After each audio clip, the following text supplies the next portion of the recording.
कालिंदी मैया भगवान सूर्य की पुत्री हैं।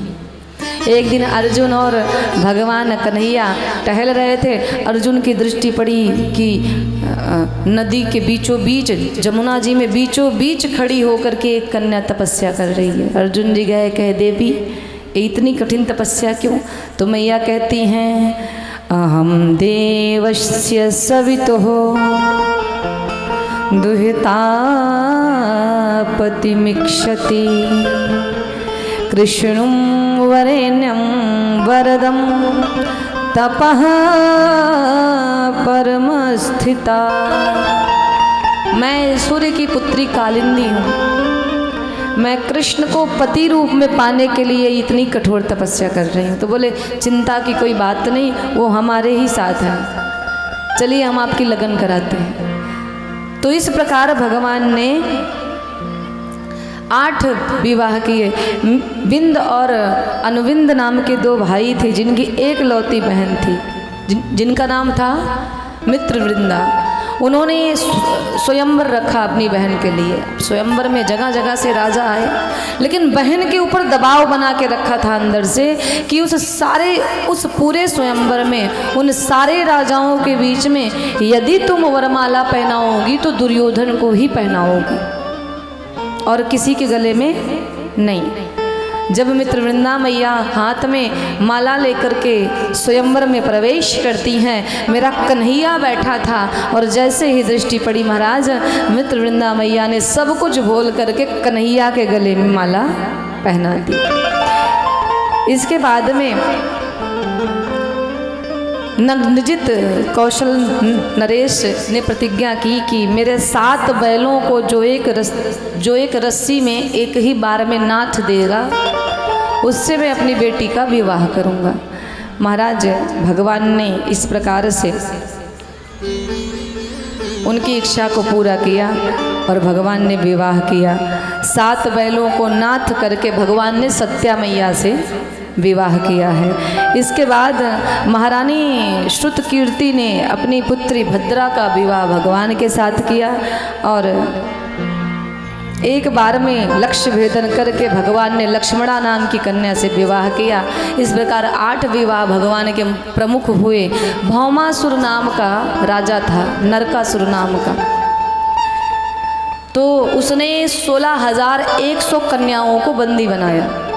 उन सारी कन्याओं ने मिल करके उसके बंदी गृह से भगवान को एक पत्र लिखा और कहा, प्रभु ये बड़ा क्रूर राजा है, इसने हम सभी कन्याओं को बंदी बना के रखा है, कृपा करके आइए और हम सबको इसके बंधन से मुक्त करिए। महाराज भगवान ने आज भौमासुर के ऊपर चढ़ाई कर दी। भौमासुर कहता है कि ये मेरा कर्म है, मेरी इच्छा में जो चाहे वो करूं, आप कौन होते हो इन कन्याओं को मुक्त कराने वाले? तो कहते हैं जिनका कोई नहीं होता उनके भगवान होते हैं। इसलिए कोई भी गलत कर्म करने से पहले व्यक्ति को सोचना एक बार ज़रूर चाहिए और अच्छे से विचार करना चाहिए। ये जो मैं कर्म करने जा रहा हूँ, क्या इसका मैं भुगत पाऊंगा, सहन कर पाऊंगा? भगवान ने बड़ा समझाया कि देखो भाई, उन कन्याओं को अपने बंदी गृह से मुक्त कर दो। नहीं मानता, कहता है बिल्कुल नहीं कर सकता, और मेरे रहते हुए इन कन्याओं को यहाँ से कोई मुक्त भी नहीं करा सकता। महाराज भगवान को क्रोध आया और भगवान ने कहा कि जब तू कर्म से ही गिर गया तो तेरे जीवन में कुछ बचा नहीं, अब तो एक आखिरी उपाय बचा है कि तुझे मृत्यु दंड दिया जाए। और इसीलिए मैं हमेशा कहती हूँ, अपने कर्मों को इतना सुंदर रखिए, इतना सुंदर बना के रखिए कि कभी भी आपको अपने कर्मों के कारण ना पछताना पड़े। भगवान ने बहुत समझाने का प्रयास किया, नहीं माना वो। तो अंत में भगवान से और उससे युद्ध हुआ। उस युद्ध में भौमासुर को भगवान ने आज पराजित किया। भगवान ने उसका वध किया और भगवान ने वध करके उन सारी कन्याओं को उसके बंधन से मुक्त किया। अब भगवान ने उन कन्याओं से कहा कि भाई मुक्त हो गई हैं, अब आप अपने अपने घर को जाइए। तो जो कन्याएं हैं वो अपना शीश नीचे करके भगवान के सामने खड़ी हैं और कहती हैं, प्रभु हम ना जाने कितने वर्षों से इस राक्षस के बंदी गृह में बंद हैं। अब अगर हम जाते भी हैं तो हमें स्वीकार कौन करेगा? एक स्त्री यदि किसी समस्या में भी फंस जाए, यदि कोई परिस्थिति में फंस जाए, तो भी अगर वो शुद्ध है तो भी लोग उसके ऊपर नाना प्रकार के लांछन लगाते ही हैं। तो कहती है भगवान मुझे स्वीकार कौन करेगा? हमारी तो स्थिति ये हो गई कि हमारे माता पिता भी अब हमको स्वीकार करने वाले नहीं हैं। आज वो कन्याएं कहती हैं हम कहाँ जाएंगे, ये समाज जाएंगे तो समाज हमें गलत दृष्टि से देखेगा, हमारे माता पिता हमें स्वीकार नहीं करेंगे। महाराज भगवान ने कहा कि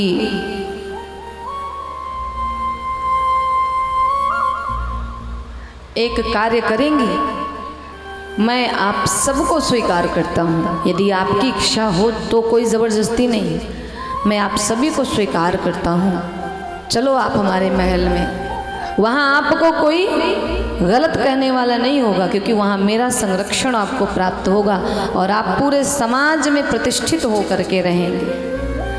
उन कन्याओं ने कहा प्रभु ऐसे नहीं जाएंगे, यदि आपने हमको स्वीकार किया तो हमारे साथ विवाह कीजिए। भगवान ने कहा मैं वही बात कह रहा हूँ। सुखदेव कहते हैं परीक्षित 16,100 कन्याओं ने भगवान का पाणी ग्रहण किया, यहाँ पे भगवान के साथ विवाह किया और भगवान उन सारी कन्याओं के साथ जा कर के द्वारिका में विराजित हो रहे हैं। तो भगवान के कुल 16,108 विवाह हुए। अब प्रत्येक रानी से भगवान को 10-10 पुत्र और एक पुत्री हुई। 16,108 रानियाँ और प्रत्येक रानी से एक रानी से 10 बेटे और एक बिटिया हुई। तो जरा आप गणित लगाइए कि भगवान का परिवार कितना बड़ा रहा होगा। कहते हैं कि 1,61,080 इतने तो भगवान के बेटे और बेटियां हुई। अब इनका भी विवाह हुआ, इनके भी बच्चे हुए। इतना विशाल भगवान का परिवार था। जो लोग कहते हैं भगवान ने इतना किया, तो अरे महाराज भरण पोषण भी करने की क्षमता है कि विवाह ही करोगे? भगवान तो इन सब का अच्छे ढंग से भरण पोषण कर रहे हैं, इतना बढ़िया से कि कभी इनके घर में झगड़ा ही नहीं होता। और आपके कभी दाल है तो नमक नहीं, कभी नमक है तो दाल नहीं, ऐसी स्थिति खड़ी हो जाएगी जब इतना बड़ा परिवार आप बनाओगे तो। और कहते हैं कि होते होते होते होते एक दिन ऐसा आया कि बच्चों के बच्चों का विवाह हो गया। एक दिन ऐसा आया कि भगवान के परिवार की संख्या हो गई 56 करोड़। एक दिन ऐसा आया, बताइए हम लोग कहते हैं कि भगवान ने इतने विवाह किए। प्रभु वो भगवान है, भगवान ने तो कालिया नाग को भी पराजित किया, आप कर सकते हो। भगवान ने तो कंस का वध किया, कर सकते हो। भगवान ने तो जरासंध को 17 बार पराजित किया, आप एक बार करके दिखाओ।